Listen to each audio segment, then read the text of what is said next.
بسم اللہ الرحمن الرحیم۔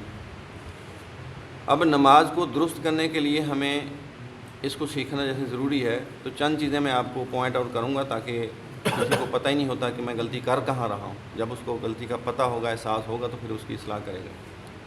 تو ہم وضو سے شروع کرتے ہیں۔ سب سے پہلے وضو اتنا اہم ہے کہ جس بندے کو وضو اگر نہیں آتا تو گویا کہ اس کا وضو درست نہ ہوا تو اس کا غسل بھی درست نہیں ہے، اس کی کوئی عبادت بھی درست نہیں ہے۔ سب سے پہلے وضو کو سمجھنا ہے۔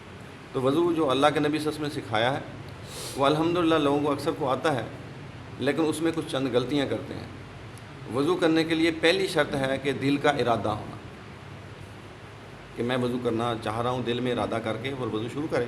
اس کے بعد وضو کی شرط ہے کہ بسم اللہ پڑھے۔ پھر اگلی شرط ہے کہ طریقہ رسول پہ وہ اپنے اعضاء کو دھوئے۔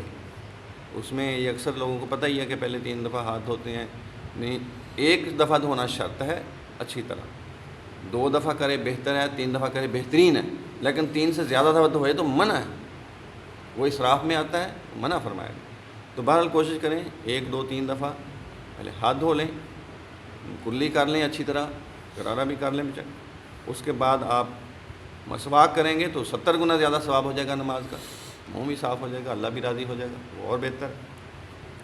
ناک میں پانی ڈال کے اس کو اچھی طرح جھاڑنا ہوتا ہے، وہ بھی ضروری ہے، اس سے بلغم صاف ہو جاتی ہے، ناک صاف ہو جاتا ہے، گلا صاف ہو جاتا ہے۔ ہمارے لیے اللہ نے کیا کیا بہتریاں کی ہیں۔ چہرہ دھونا ہوتا ہے، اور الحمدللہ مرد کی اکثر داڑھی ہوتی ہے تو ہونی بھی چاہیے، تو داڑھی کے خلال کرنا بھی ضروری۔ اس کے بعد دایاں بازو 3 دفعہ دھونا اور بایاں بازو 3 دفعہ دھونا، اچھی طرح کوئی جگہ رہ نہ جائے۔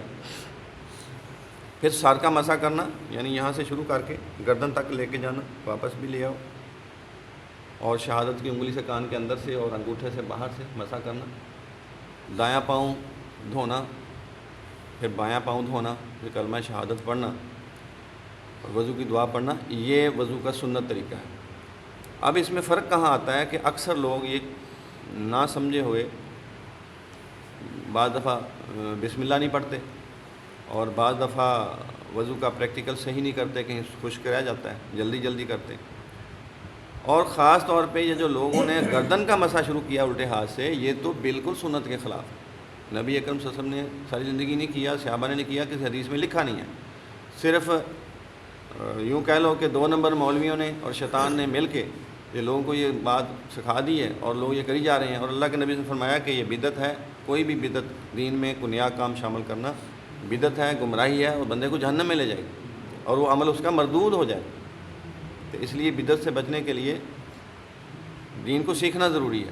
اور 2 گناہ ایسے ہیں جو بندہ نیکی سمجھ کے کرتا ہے، اور جس گناہ کو بندہ نیکی سمجھ کے کرتا ہے پھر اس کی توبہ بھی نہیں کرتا، اس کی توفیق نہیں ملتی اس کو توبہ کرنے کی۔